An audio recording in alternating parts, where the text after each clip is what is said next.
Hello viewers, this is Charles, and in this tutorial I'm going to demonstrate creating a procedural column in Houdini. This is the type of column that you find in everything from Greek temples through to modern buildings. So a very common architectural element. So let's see how we could do that in Houdini. So I've rescaled my interface, so with a little bit of luck you can see what's going on. And the first thing I'm going to do is actually just to remind you, if you've forgotten or maybe you hadn't come across them, in Houdini we have pie menus and they're quite handy and they're accessed from the X, C and V keys. So I just thought I'd point that out because generally in Houdini you can find the keyboard shortcuts on the menus, which is the best way to learn them, but these ones don't exist on a menu. So we're going to start by just creating a cube by pressing C, and I'm going to go create, and I find this slightly unintuitive in one sense because I'd like to use the arrows on my keyboard, but at some point that stops working, although it might work for the box. And I'm going to press enter and it creates the box. So of course the first thing I'm going to do is I'm going to kill the cube. Right, now that having been said, and hopefully that'll set some Blender users at ease, let's start by thinking about how we're going to do this. So I decided the easiest way to do this is actually to go from the shelf tool and to just create a tube. And I'm going to press enter to put the tube down. I need my mouse over the viewport to do that. And I'm now going to change a few settings. I think a diameter of about 1 meter would work, and I want it to taper slightly at the top. The one on the left is actually the radius of the top, so I'm going to change that to 0.48 and leave the other one at 0.5, and then we get, as you can see, a slight taper. Radius scale's fine, but the height, I think something like 8 to 10 meters. So let's try 10 meters. I'm now going to increase the number of rows, and I'm going to press on my keyboard spacebar H to frame the selected object. So the next thing I'm going to do is to dive inside to the edit level for the geometry, because this of course is the object level. But before I do that, I'm going to rename this to column. In fact, I'm going to call it column underscore 1. Before I go on, I want to draw your attention to this button here on the left viewport. Because this button's rather useful if you want to go back and have the tool handles if you've lost them. So if I click on the second one down, that is the equivalent of double clicking on the node here. Let's just show you. So if you look at the geometry, we've got polygons, which is fine. We've got quadrilaterals, which is fine as well. I think we'd benefit from end caps. I'm going to add end caps. And I think that's all we need to do here. Now I'm going to add a null and I'm going to call it out. So I'm going to left mouse button, click and drag, you can see here from here, and press tab and then press type null and add null, and then I'm going to rename that to out. And I'm going to set the display flag on it. So I'm now going to create the capital or base. For the purposes of this tutorial, they're the same, but of course you could have them different, and in fact I'd encourage you to do so if you're making your own scene. Let's start by creating another tube. So we're going to click on tube, hover over the viewport and press enter. Now I need to move it out the way because it's in the way, so let's just press and hope it works. It didn't. Shift. I want to put it 1 meter, maybe 2 meters just over here.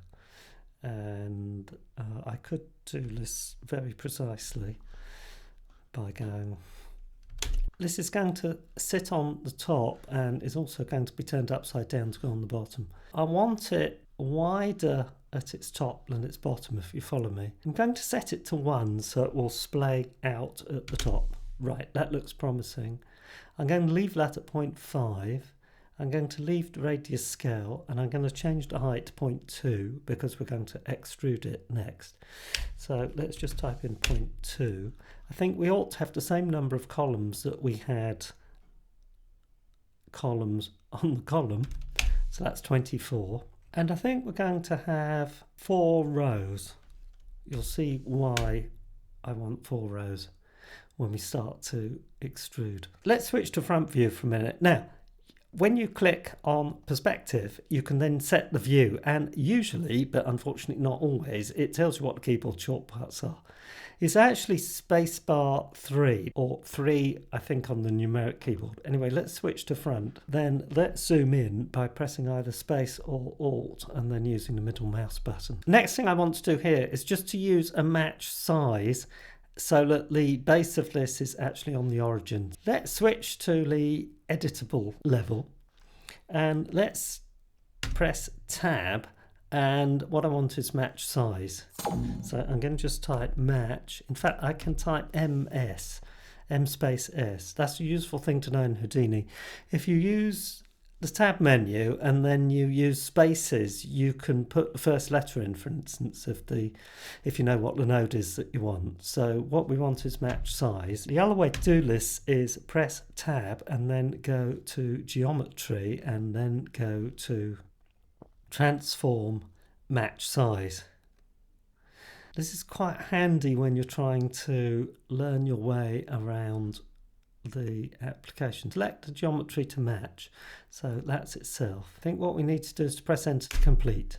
All we need to do is to justify on Y to min, and you can see it shifts up. Now I want to do a procedural selection to select the top of this so I can extrude it, and I'm going to go back by pressing spacebar 1 to my perspective view, and then I'm going to zoom a bit and reposition a bit to just make it easier to see what's going on.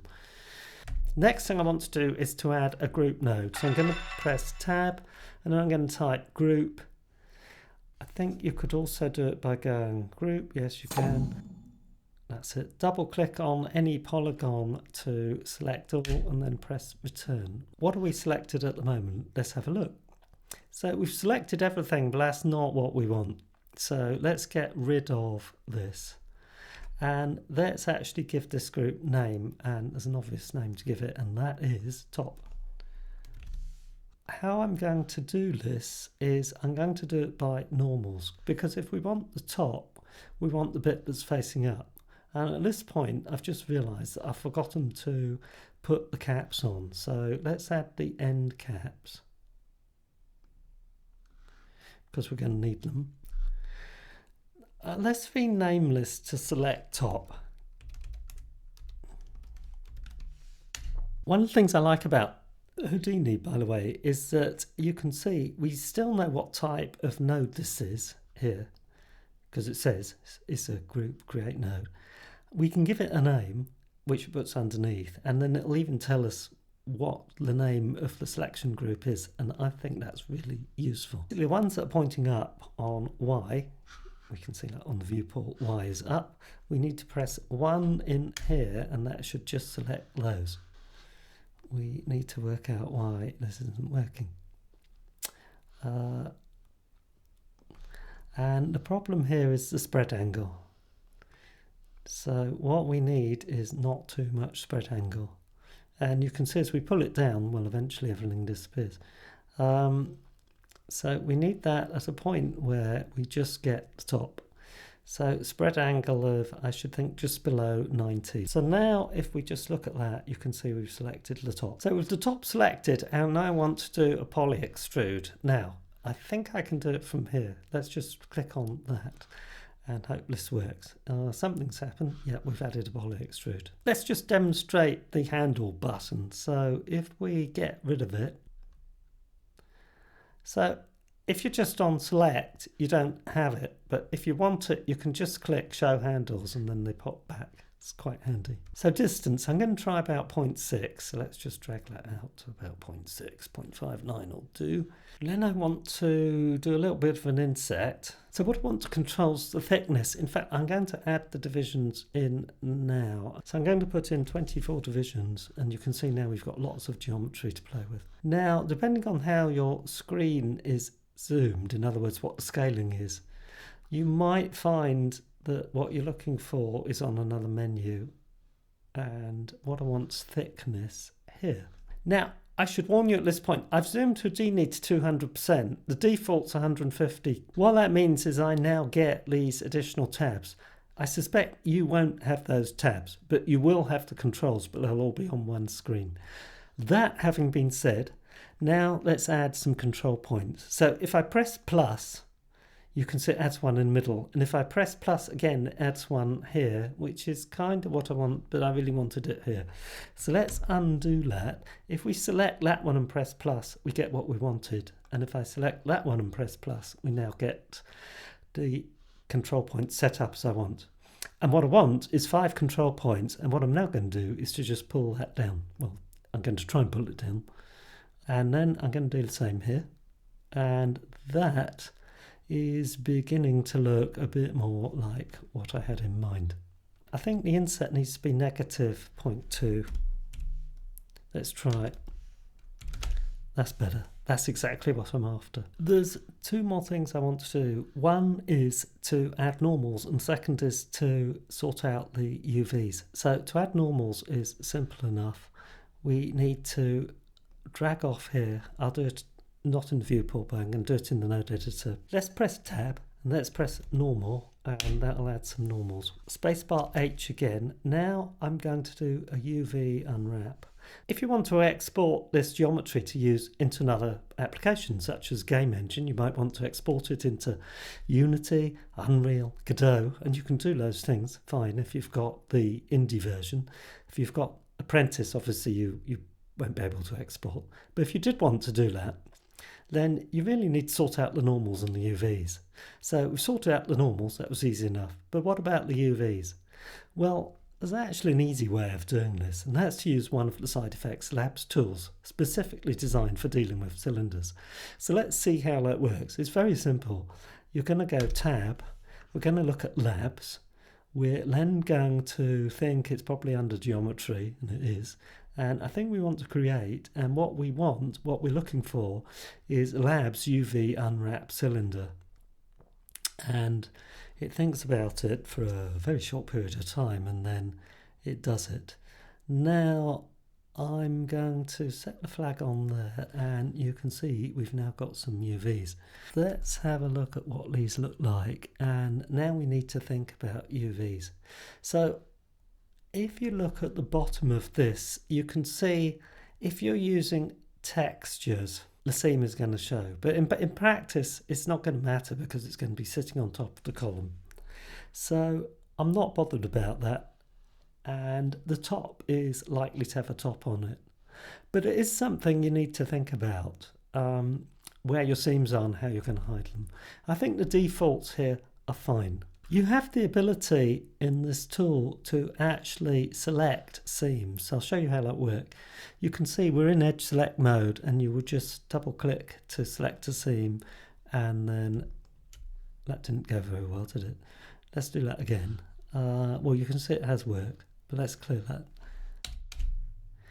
So you can double click to select a seam, and then if you're good with your mouse, double click there with shift held down to add it, and then press enter, and then it will add it in, and it does.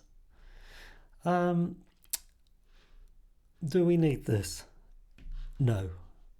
So let's turn it off. Now if you wanted this as a solid piece, you're going to have to think about this a little bit. If you were using procedural shaders, then you solve the problem, because a 3D noise shader is just going to then create the surface you want where you get an intersection between the 3D noise and the surface. And then you could bake it out, and then you won't have any obvious seams. That's one way around the problem. I think now we've got what we need, except we need an out. So let's just do a null and rename it to out. And let's rename that to out by double clicking and pressing OUT. That, if we do a spacebar H, should do it. Right, maybe we'll line it up. Let's go back to object level. So now I want to put the whole thing together. And the way I'm going to do that is I'm going to bring the capitals into the column. Now you have some options here where you can under modify, combine, and you could combine this, but I think that will take the contents of tube and put it into column, and that's not what I want. But what I do want to do is to rename this capital or something like that, capital _1, just to keep it some sort of consistent naming. Let's dive into column and let's bring this in, and to bring it in what we need is an object merge. So I'm going to type OB and then, well, you can see it's done. Let's do that. And then we need to find the object. So we click this button here, and what we need is the capital out, accept. Now I'm going to add a transform that I may well not use, but I'm going to add it anyway because I think it's a good idea to have it. Let's stick this over here somewhere. The next thing I want to do is to use a match size to put a capital on top of the column. Let's take these and move them over here a bit. Let's add a match size by going tab. We can type match size, or we can go geometry and it's transform match size. I find it useful to actually use these menus because you find other nodes that can be useful. And let's connect the output of that into the input of that. And then we want to justify the min, but before we do anything, we want to hover over the viewport and go spacebar H so we can see what we're doing. Now, we're going to go to, let's try min. Okay, let's try max. So what I need to do, I think, is to actually justify the max of that one to the min. Not quite. That's better. Min to max, let's do that, and let's go. I want to duplicate this because I need the base. So let's just copy these two, go Control V, and then bring that up here, and then we're going to drag across. And we need another match size.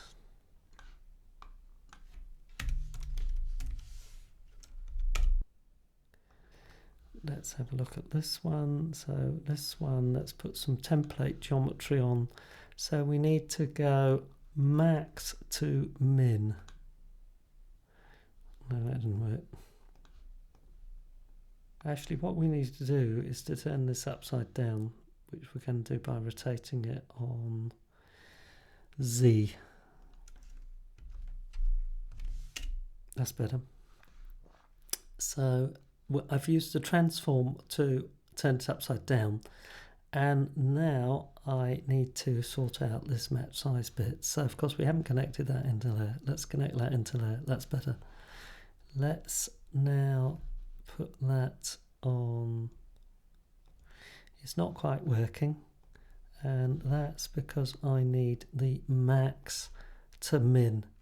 You just have to play with this a bit to get it to work. Let's do a spacebar H, and now let's merge the whole lot. But before we do that, we don't really need this out, so let's get rid of it, and let's add some normals. So let's do a UV unwrap, and we'll do it the same way. So labs, geometry, UV create. That should give us some UVs. Let's do a merge. Let's get the whole lot merged and see what we've got. And then set the flag.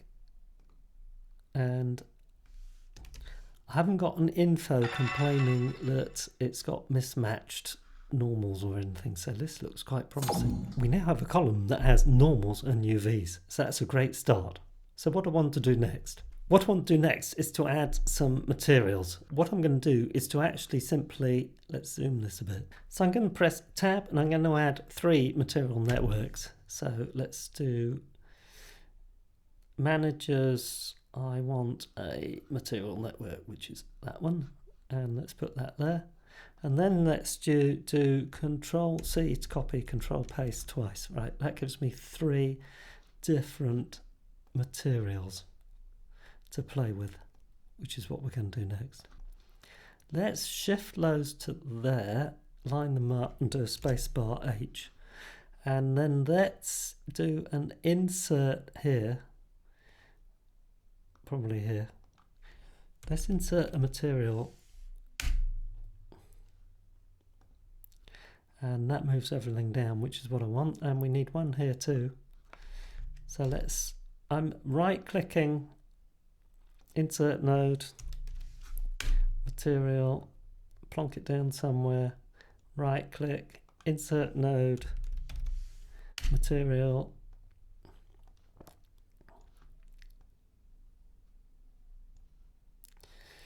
let's move this along a bit, it's a bit of a mess. How are we going to space this out?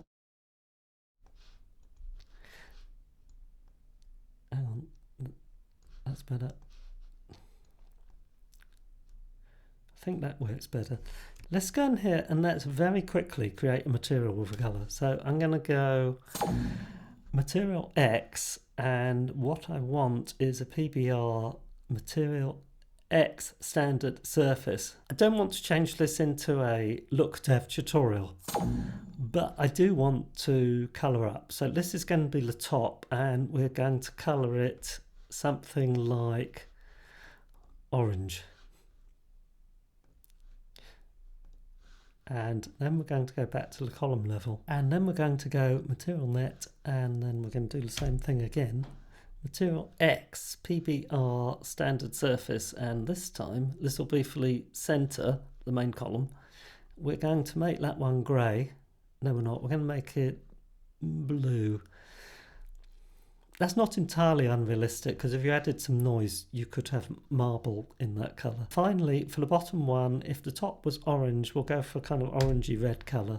Let's go for a final standard surface, drop that down, change the colour. This time we're going to go, we'll go like that one.